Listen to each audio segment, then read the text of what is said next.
Olá, bem-vindo de volta ao nosso canal. Hoje eu vou trazer para vocês uma novidade, uma alteração na Lei 4.591 de 64, que é uma lei que trata das incorporações imobiliárias. Então, essa alteração, que também está sendo confirmada com uma solução de consulta que saiu esse mês, agosto de 2023, ela traz uma nova modalidade de incorporação, uma modalidade mais simples, mais prática, que pode ser utilizada para redução da tributação. Que tal, ao invés de você pagar R$ 5,93 na venda do imóvel, você pagar só 4% pelo regime especial de tributação?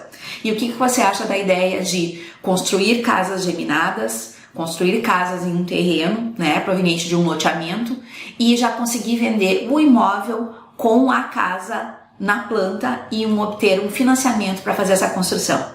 Então é sobre isso que a gente vai tratar nesse vídeo hoje. Fique com a gente. Então, pessoal, essa é a solução de consulta 4032 que foi publicada no Diário da União no dia 24 de agosto agora desse mês. O que ela trouxe para nós? Eu separei aqui um pedacinho pra gente. O parcelamento do solo mediante loteamento caracteriza a incorporação imobiliária para fins de adesão ao RET, desde que haja a vinculação da atividade de alienação de lotes integrantes do loteamento à construção de casas isoladas ou geminadas. Então, essa solução de consulta veio para esclarecer esse artigo 68 da Lei 4.591, que foi alterado em 2022 pela Lei 14.682. A atividade de alienação de lotes integrantes de desmembramento ou de loteamento, quando vinculadas à construção de casas isoladas ou geminadas, promovida por uma das pessoas indicadas no artigo 31 desta lei, ou no artigo 2º-A da Lei 6.766, caracteriza incorporação imobiliária sujeita ao regime jurídico instituído por esta lei e as demais normas legais a eles aplicáveis.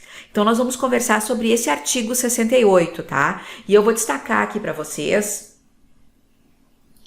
pontos importantes, tá? Que a gente tem aqui. Desmembramento ou loteamento, isso aqui é importante. Construção de casas isoladas ou geminadas, tá? E essa atividade de venda, ela tem que ser promovida por uma das pessoas indicadas no artigo 31, então são os agentes, tá? Então, nestas condições, esta alienação fica sujeita ao regime jurídico instituído por essa lei, ou seja, ela se qualifica como uma incorporação imobiliária e ela pode aderir ao regime especial de tributação. O que é o regime especial de tributação? Bom, o RET, tá?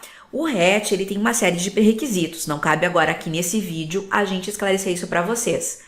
Mas, ao invés de eu pagar R$ 5,93, 3 de COFINS, 0,65 de PIS, 1,20 de imposto de renda, 1,08 de contribuição social e mais adicional de imposto de renda, dependendo do meu faturamento, eu vou pagar simplesmente 4% sobre a venda do imóvel, tá? Então, eu tenho uma economia de R$ 1,93 em custo de tributos, tá? Então, por isso que é muito importante a gente entender essa nova modalidade. Pessoal, para a gente entender essa nova modalidade de incorporação, é importante a gente entender como é que é a incorporação tradicional. Então, vou mostrar para vocês um pouquinho como funciona uma incorporação tradicional, quem é a figura do incorporador, para daí a gente assimilar essa nova forma de incorporação. Incorporação imobiliária. Então, a incorporação imobiliária tradicional. Ela é uma atividade... Vou marcar aqui, uma atividade exercida com o intuito de promover e realizar a construção de edifícios ou conjunto de edificações, tá? Então, pode ser um prédio, pode ser um loteamento fechado, com o objetivo de alienação total ou parcial. E as unidades são autônomas, Cada um compra a sua casa ou o seu apartamento e nós vamos ter áreas privativas e áreas comuns. Então, o incorporador, esse incorporador tradicional, essa incorporação tradicional, ela é a venda de frações ideais de terreno. Então, cada um tem um pedacinho do terreno, vinculando esse terreno à construção que foi feita, as unidades autônomas que podem estar em construção ou serem construídas, a serem construídas, né? A questão da venda do imóvel na planta.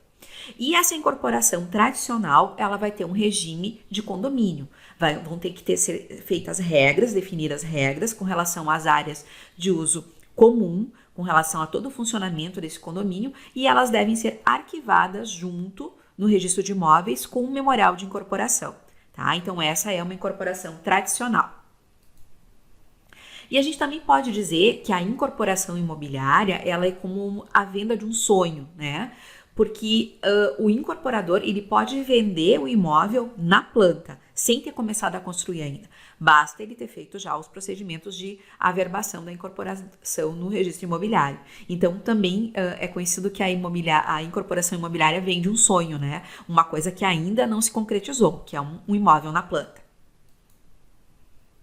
O incorporador, ele pode ser uma pessoa física, ele pode ser uma pessoa jurídica.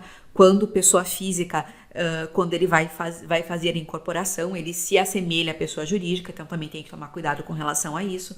Ele não precisa ser necessariamente o construtor, ele pode ter feito um compromisso de compra e venda dessa área de terra, ou ele pode ter comprado essa terra.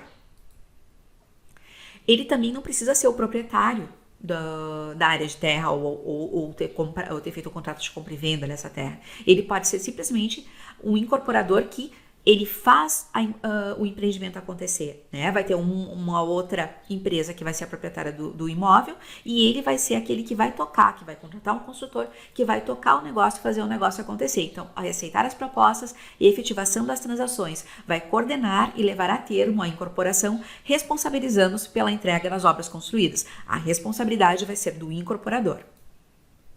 E nós temos o memorial de incorporação, então, que é a peça principal, onde o incorporador somente poderá alienar ou onerar as frações ideais de terrenos e as suas acessões, e aquelas construções que vão ser feitas, as futuras unidades, após o registro, no registro de imóveis do memorial de incorporação.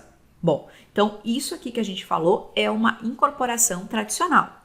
Temos que ter as regras de condomínio, temos que ter o memorial de incorporação e temos todos os requisitos que estão previstos na Lei 4.591 de 64. Então, a grande novidade é a nova modalidade de incorporação imobiliária que surgiu com a nova redação do artigo 68 da Lei 4.591. Então, essa incorporação imobiliária do artigo 68, ela não precisa ter convenção de condomínio, tá? Eu não vou ter divisão de áreas privativas e comuns. E ela pode abranger a totalidade ou apenas parte dos lotes integrantes de um parcelamento de solos, lotes decorrentes de um loteamento, né? E ela não se sujeita às regras de condomínio edilício. Então, vão permanecer as vias e as áreas por eles abrangidas vão continuar sendo de domínio público, vão continuar sendo ruas, tá? Então, é uma coisa totalmente diferente do que se estava acostumado a termos, então, no regime de incorporações imobiliárias. Mas, para que eu tenha um regime especial de tributação, eu preciso aderir ao RET, tá? Aderir a esse regime especial de tributação. E para aderir ao RET, eu preciso afetar o imóvel objeto da incorporação para ter direito a esse regime especial.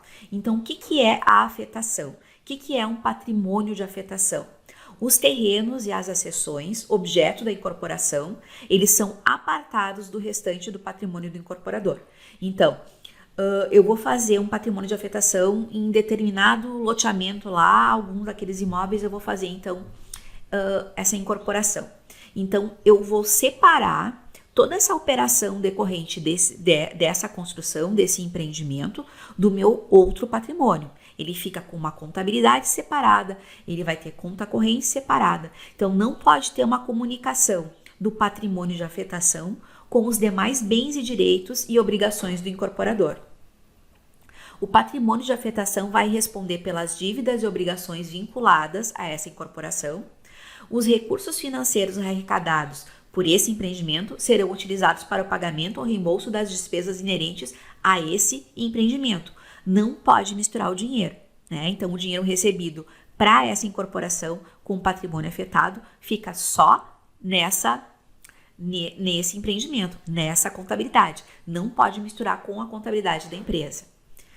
E esse patrimônio de afetação, ele somente pode ser dado em garantia real em operação de crédito, cujo produto seja integralmente destinado à consecução da edificação correspondente. Ou seja, eu não posso dar esse patrimônio de afetação em garantia para outras dívidas. E nem em caso de recuperação judicial e de falência, esse patrimônio de afetação não vai entrar no bolo lá da minha empresa. Ele fica separado, ele é restrito para cumprir com as obrigações desse empreendimento que foi afetado.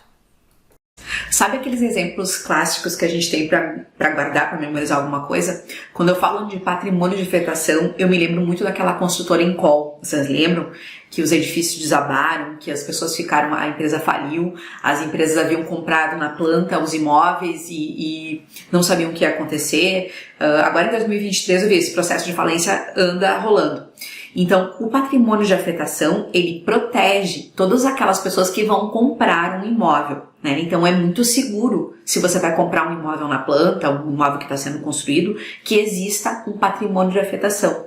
Como também para a obtenção de financiamentos, de empréstimos bancários, o patrimônio de afetação sempre vai ser bem mais visto pelas instituições financeiras, porque existe uma garantia real, né, de bens para cobrirem, né, aquele compromisso, né, que é a efetivação desse empreendimento. O patrimônio de afetação, ele pode ser para subconjuntos de casas com a mesma data de conclusão ou para edifícios de 2 ou mais pavimentos. Então, eu posso separar os projetos de acordo com a data de conclusão. O patrimônio de afetação, ele pode ser constituído a qualquer tempo, mediante termo firmado, averbado na matrícula do imóvel.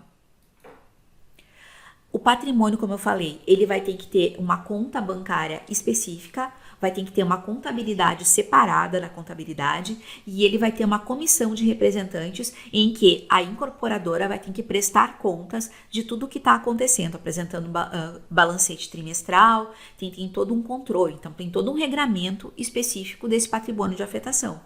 Mas nada que não possa ser feito para se ter a redução tributária para poder se aderir ao RET. Bom, assim que a gente fez um giro, então, pela incorporação tradicional, a gente conversou um pouquinho sobre o patrimônio de afetação, vamos retomar de novo o artigo 68 para a gente guardar bem, memorizar bem os conceitos. Então, atividade de alienação de lotes integrantes de desmembramento ou loteamento, quando vinculados à construção de casas isoladas ou geminadas. Então, eu tenho um loteamento e vou pegar alguns desses lotes e vou construir casas, né? E vou fazer essa incorporação, né? Ou eu tenho um terreno só, e vou dividir ele e vou construir casas geminadas, tá? Então, tem que ser promovida por uma das pessoas indicadas no artigo 31 ou no artigo 2º da Lei 7.666, que é a figura da incorporação. Então, com estas condições, caracteriza essa incorporação imobiliária sujeita ao regime instituído por esta lei, né? E é aplicado, então, o regime especial de tributação. Então, só trazendo mais alguns conceitos. Desmembramento. O que é desmembramento? Eu pego uma gleba, uma área de terra, e subdivido ela, tá? Mas eu utilizo o sistema viário existente. Eu não preciso criar ruas, não preciso criar todas as condições de infraestrutura como um loteamento. Então, é simplesmente o desmembramento aproveitando o sistema viário existente. Já o loteamento não, ele é a subdivisão de uma gleba com abertura de novas vias de circulação, modificação ou ampliação das vias existentes, tá? A diferença entre os dois. E casas geminadas são essas casas que são construídas uma ao lado da outra, muitas vezes aproveitada a mesma parede de divisão. E casa isolada é uma casa isolada, então fazem parte desse conceito. E os agentes dessa nova modalidade de incorporação, então, são aqueles previstos na Lei de Incorporação e na Lei do Parcelamento do Solo Urbano, que são o proprietário do imóvel ou aquele que fez um contrato de compra e venda desse imóvel, ou o incorporador, que pode ser aquela pessoa que não é nem proprietária do imóvel, nem a construtora, mas é a empresa que vai organizar e fazer a incorporação acontecer, o empreendimento acontecer, tendo toda a responsabilidade pela consecução, pelo final dela. E também pode ser aquela empresa que vai executar a obra em parceria com o proprietário do imóvel. Então, esses são os agentes dessa nova modalidade de incorporação. E não precisamos, então, fazer as regras de condomínio, simplesmente temos que averbar o memorial de incorporação. E esse memorial de incorporação, o que ele vai ter que ter? A metragem de cada lote e da área de construção de cada casa, e é dispensada a apresentação da minuta de condomínio, como nas incorporações normais. Gente, era o que a gente tinha para apresentar para vocês, para dar uma noção assim bem breve do que mudou, né? E trazer essa oportunidade de negócio para vocês, que tem uma tributação diferenciada se a gente conseguir respeitar essas condições, mas elas estão bem mais fáceis que uma incorporação normal. Gente, muito obrigada pela atenção e até o próximo.